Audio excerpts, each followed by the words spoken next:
Welcome to Mind Set in Stone podcasts, where we dive deep into the most compelling books on the shelf.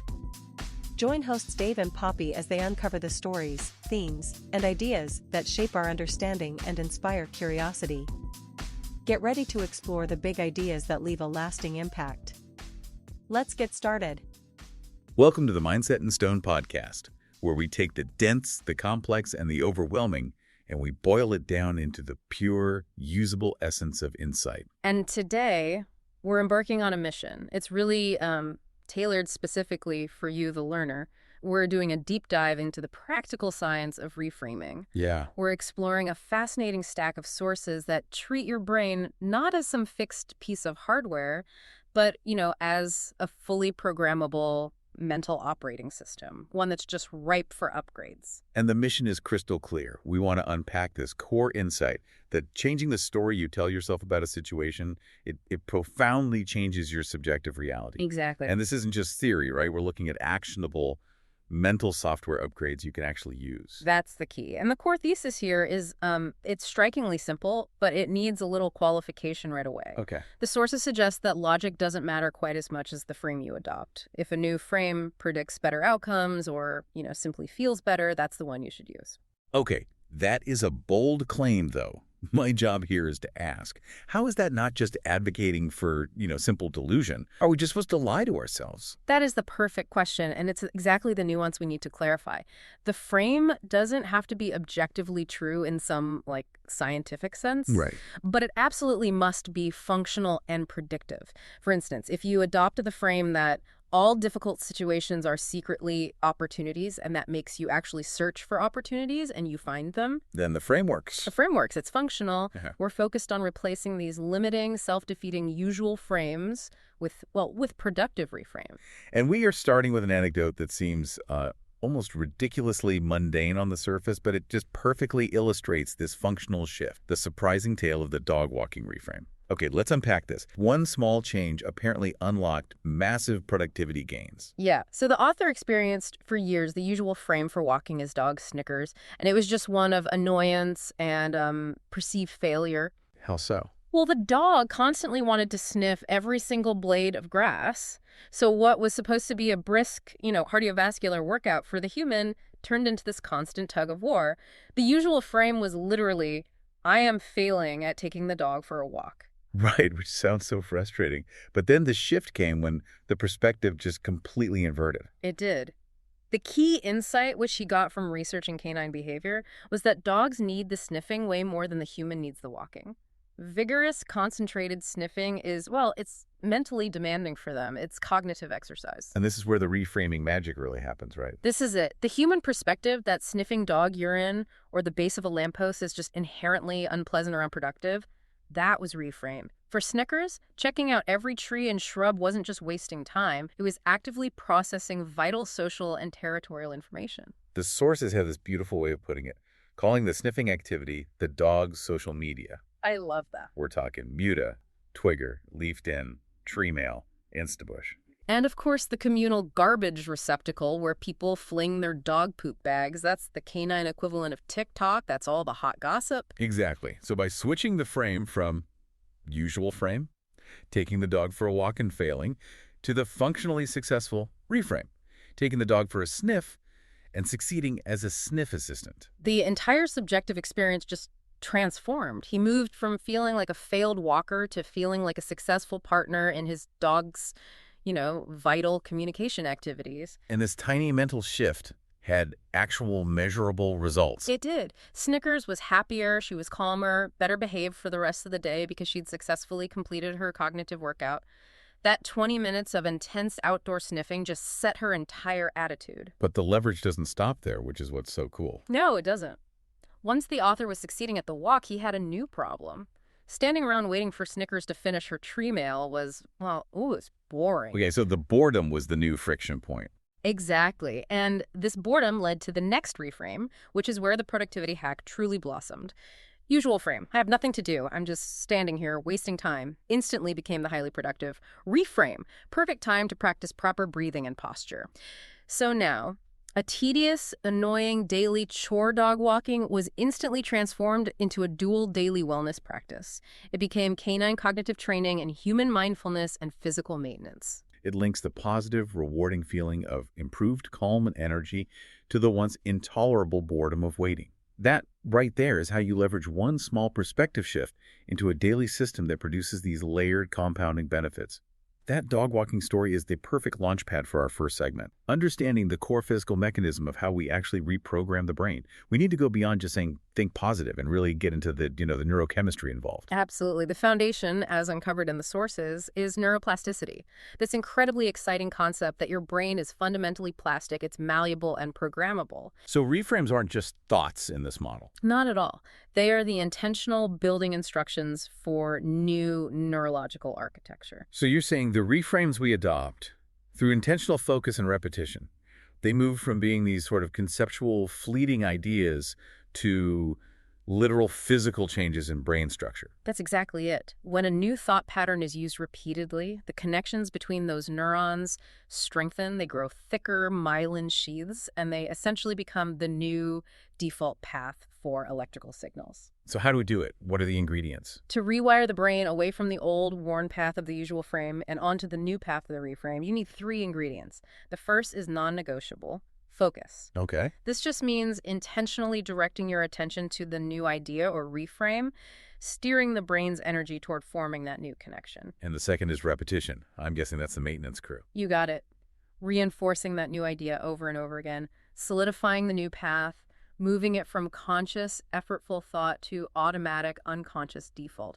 It's practice making permanent. And the third? The third is the optional but really potent turbocharge: emotion. If you can attach a strong emotion, whether that's passion, joy, intense relief, or even a sense of urgency or fear related to the change, you speed up that rewiring process exponentially. So emotion is like a chemical marker telling the brain, hey, this is important, cement this change right now. Precisely. Even without the turbocharge, focus and repetition will work, but emotion just accelerates the process profoundly.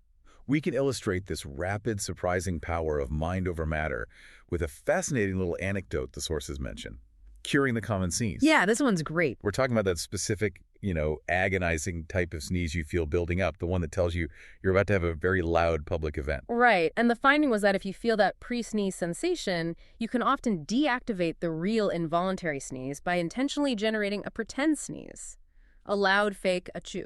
And the brain just gets confused and satisfied by the simulation. It does. But then a follower found an even better method, one that's especially useful in public or, professional settings. You can simply imagine the sneeze, just feel the phantom sensation of the achoo, and it often deactivates the building sneeze. This quick, surprising power, the ability of pure, targeted thought to override a strong physical reflex, it demonstrates how much immediate control our thoughts have over our physical bodies. Totally. If suppressing a powerful bodily reflex using only thought works for you, it gives you a sense of having a genuine, immediate superpower. Which provides the perfect link to the more profound example of anxiety reduction. The source material references a deep exploration into hypnotic techniques. Yes, specifically a structured video that used nothing but a series of carefully strung together reframes and suggestions, all aimed at sort of flipping off the anxiety program running in people's minds. And the efficacy was right. Shocking is the word. The creator of that video was stunned by the feedback. We're talking dozens, potentially hundreds of people reporting significant, life-altering reduction in debilitating anxiety. People who had been housebound for years sometimes reported recovering so well they could leave the house again. So this isn't just about feeling a little better. It underscores the potential immediate efficacy of reframing. Absolutely. If a carefully constructed thought process, layered with intentional focus and emotional conviction, can turn off a lifetime program of oppressive anxiety. Then clearly, our subjective reality is immediately and powerfully responsive to the software we choose to run. Yeah, anxiety in this context wasn't seen as some deep psychological flaw. It was seen as a persistent, detrimental piece of mental software that could simply be canceled by introducing a series of disruptive, beneficial reframes. Now that we know the brain is ready for an upgrade, and that thought can immediately impact our physical reality, let's talk about turning daily friction into tangible rewards. We're moving into segment 2, turning boredom and burdens into active wins. And we circle right back to that waiting time problem, which, I mean, it plagues modern life. The line at the DMV, the interminable hold music, the traffic All jam. right. The usual frame is, I am waiting in line, which is a total waste of my time, and that makes me anxious and frustrated. It's a perfect psychological trigger. Waiting time is downtime, and in our achievement-oriented culture, downtime feels like failure.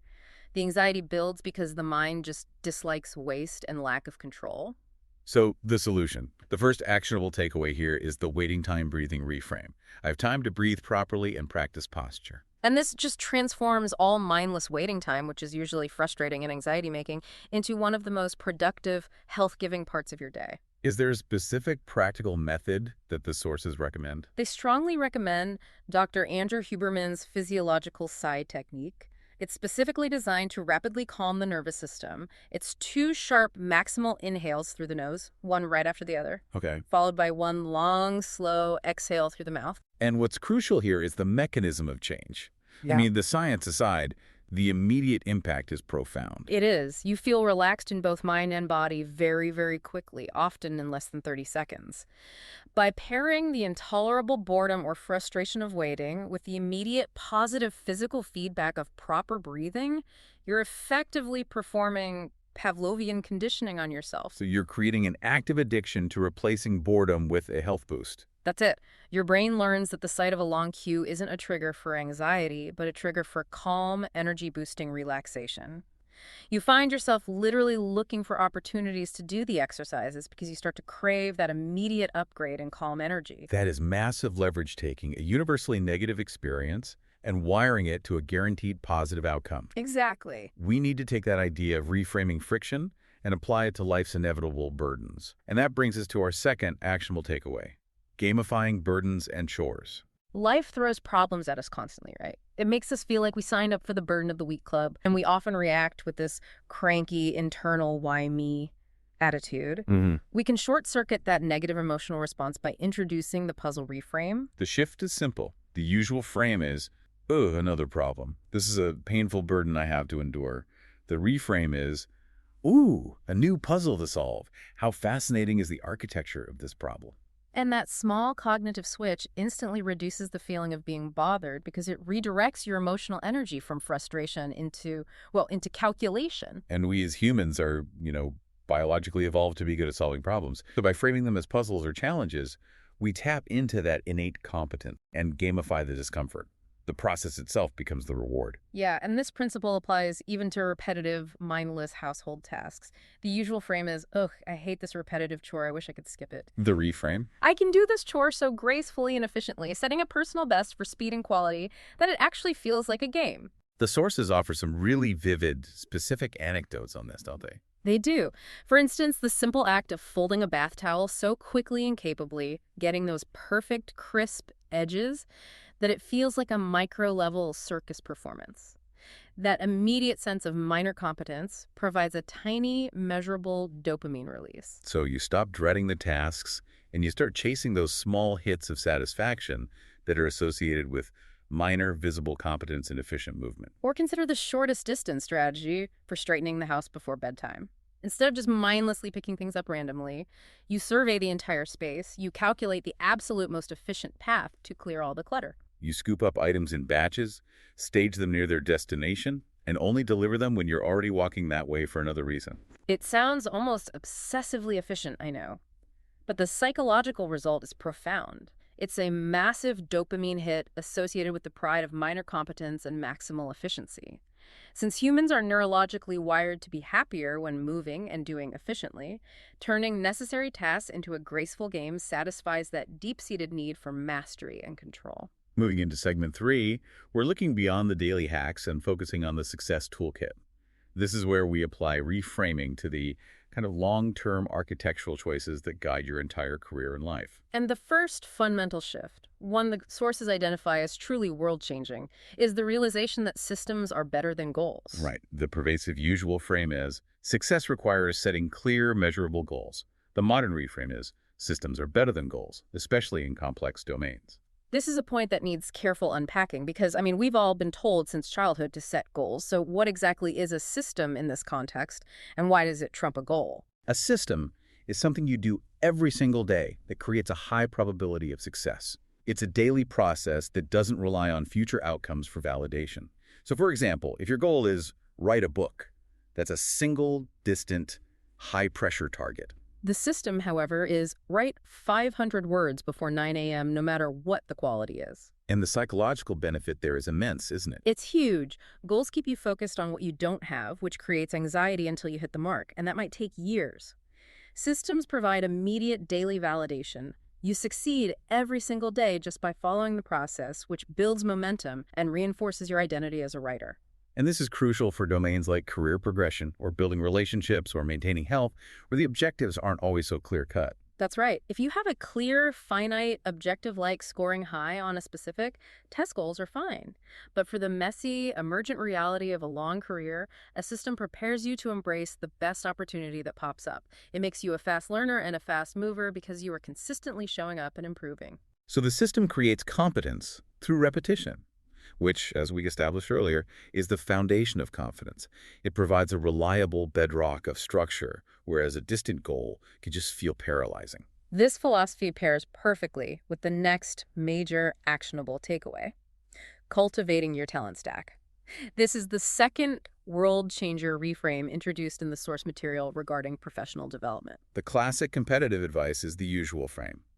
Focus intently on being the best in the world at a single, commercially valuable skill. Whereas the modern reframe, especially in rapidly evolving fields, is acquire skills that work well together and combine to make you rare, flexible, and uniquely valuable. And this flexibility is essential. We can't predict what specific skills, say specialized software coding languages, will be valuable 5 years from now. Right. By focusing on building a stack of skills that, combined, make you unique, you achieve rarity without having to be world-class in any one area.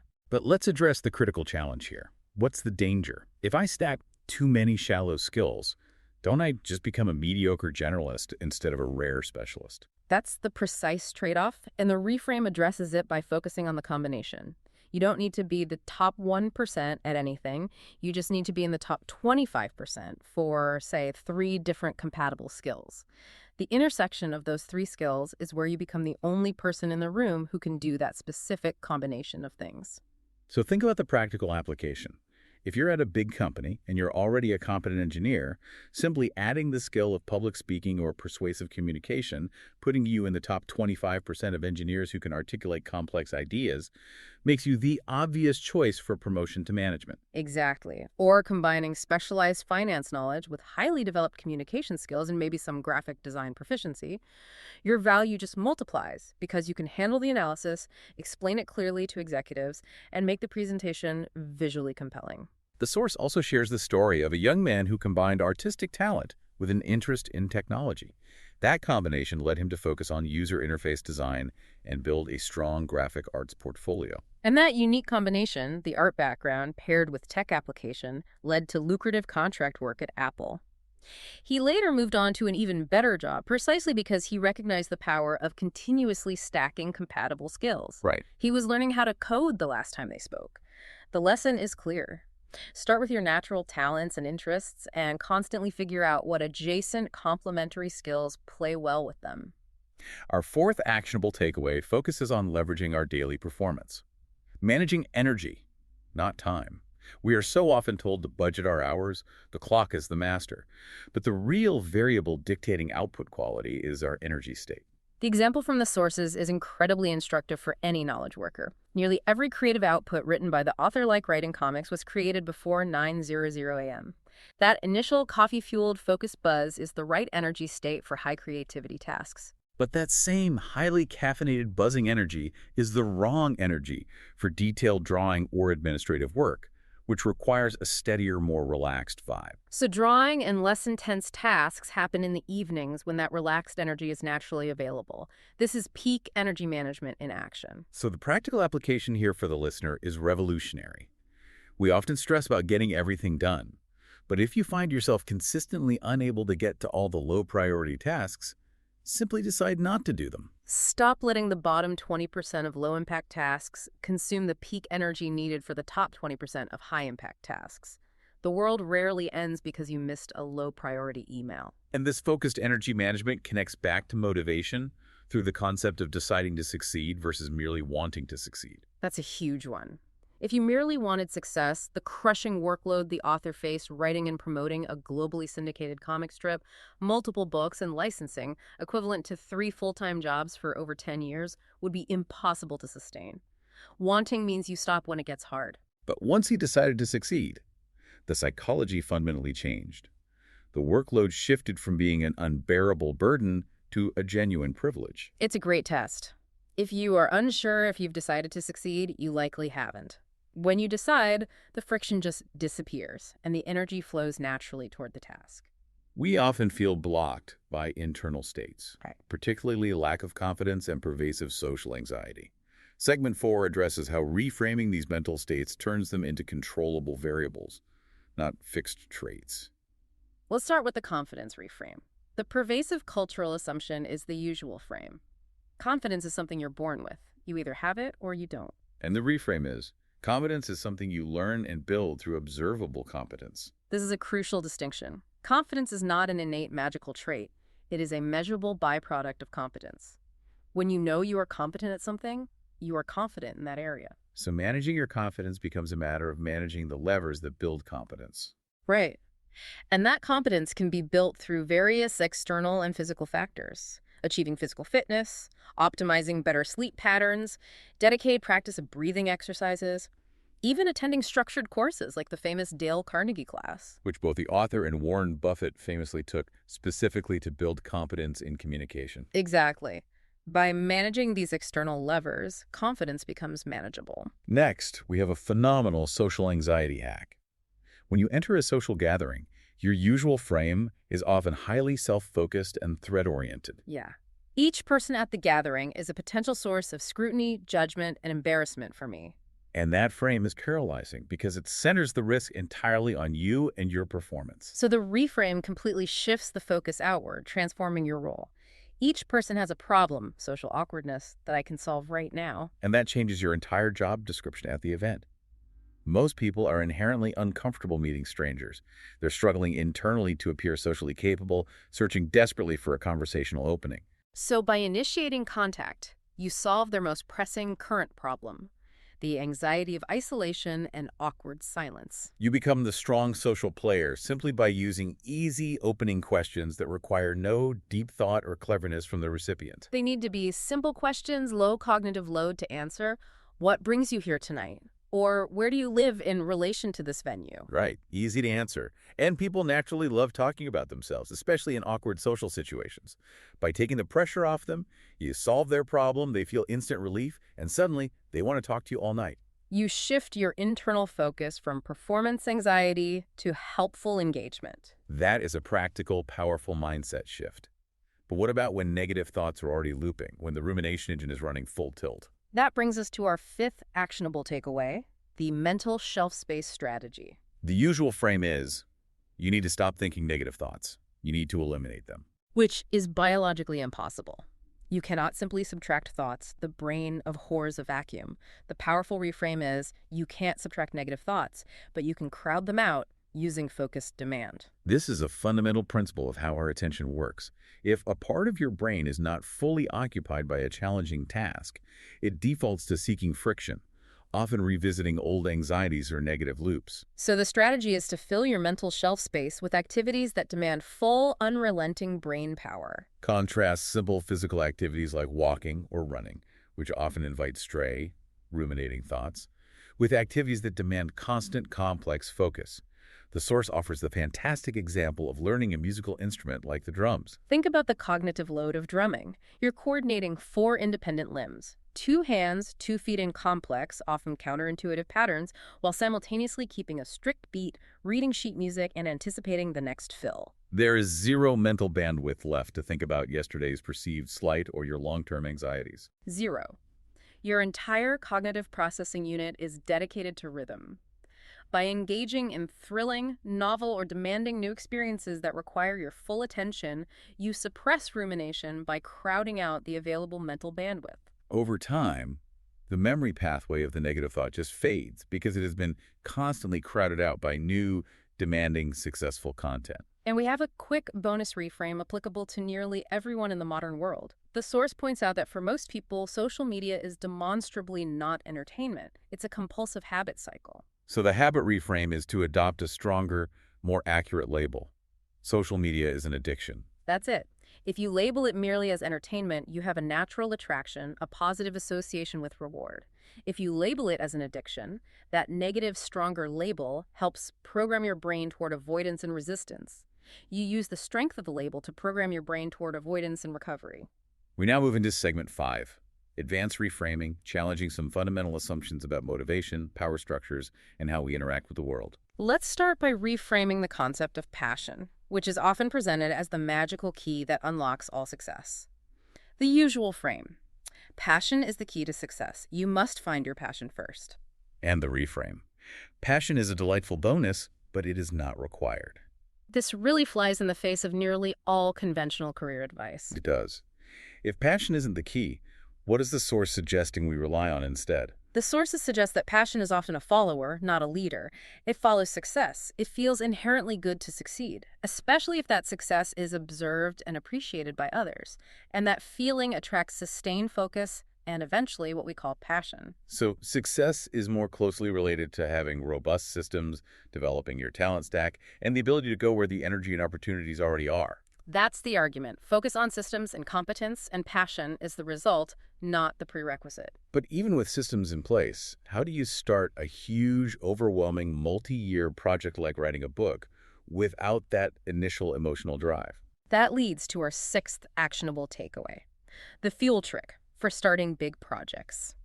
The challenge with huge tasks is that they feel insurmountable, and our brains tend to suffer from a motivational amnesia.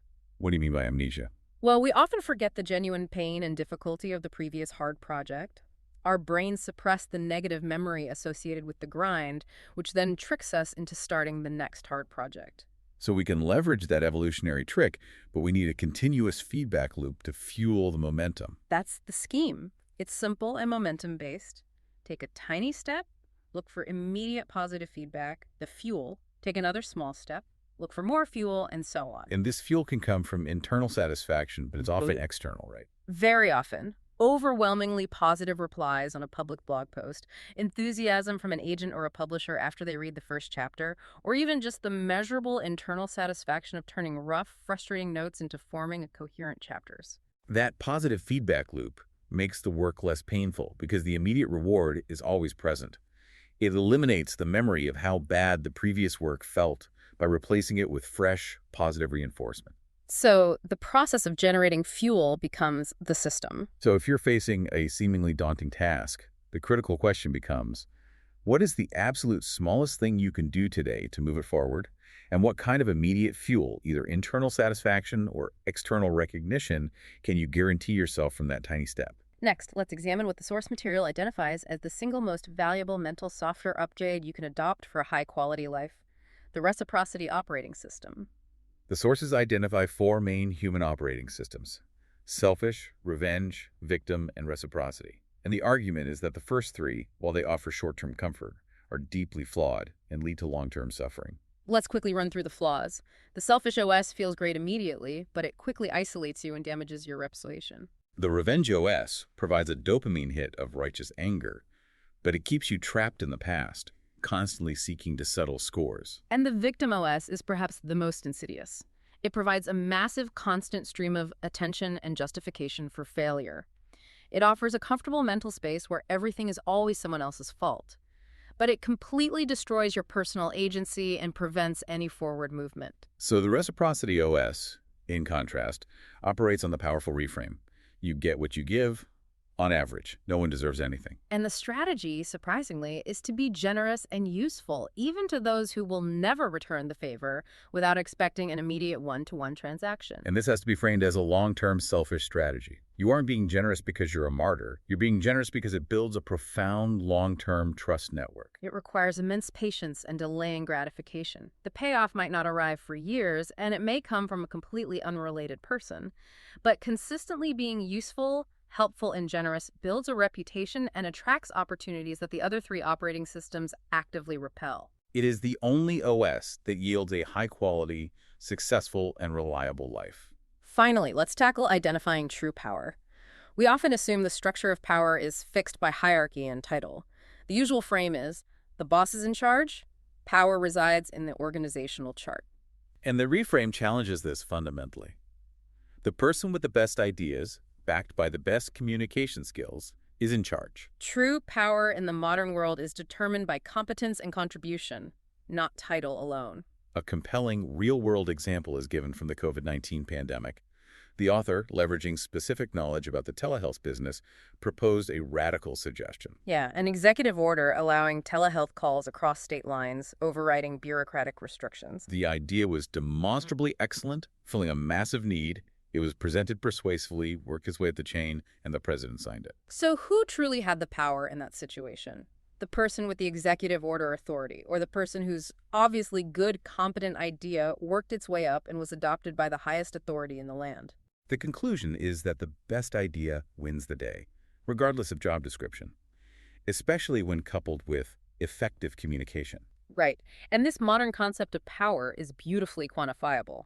Power equals persuasion skill multiplied by audience size. Whether you're an internal executive communicating a vision or an external thought leader like Greta Thunberg or a political speechwriter. The ability to communicate persuasively to a large, receptive audience gives you massive, often unseen, functional influence. We are neurologically drawn to the competent.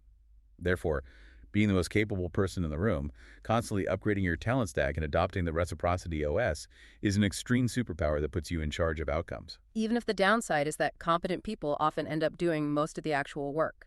This has been an incredibly detailed deep dive into mental software upgrades, demonstrating just how subjective and responsive our experience of reality truly is. We've established that the frames we adopt don't need to be objectively true. They just need to be predictive and functional, improving our subjective experience, like turning a boring, frustrating dog walk into a productive, calming breathing session. We've covered major architectural reframes, adopting process-driven systems over ambiguous goals, continuously building a rare and flexible talent stack. And the profound utility of transforming everyday burdens into rewarding puzzles, tapping into our innate human capacity for problem solving. And we saw how simple, actionable takeaways, like using waiting time for proper breathing or treating social gatherings as opportunities to solve other people's awkwardness, can generate immediate calm and sustainable confidence. As we conclude, let's return to the idea that your mind is programmable. But we need to expand the definition of where your mind resides beyond just the skull. Right. The source offers a powerful final reframe. My mind includes my brain, my body, and my physical environment. Any change to one of these three elements changes the others. This is critical. You can't simply think your way out of a problem if that problem is rooted in your environment or your physiology.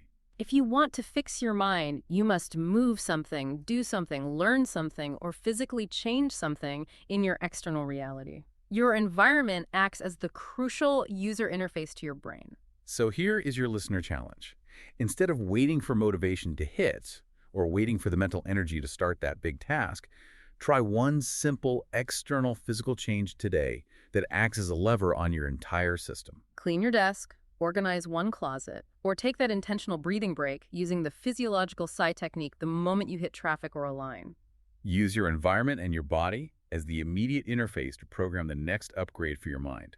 That external physical action is the essential first step to becoming the conscious author of your own experience, deciding exactly what software runs your reality. We hope you're leaving with fresh insights and a spark of inspiration. Remember to subscribe, leave a review, and check back for more episodes as we dive into new worlds of thought, one book at a time. Until then, keep your mind set in stone and your curiosity open. This has been a Big L Riz Media podcast, where big ideas meet lasting impressions.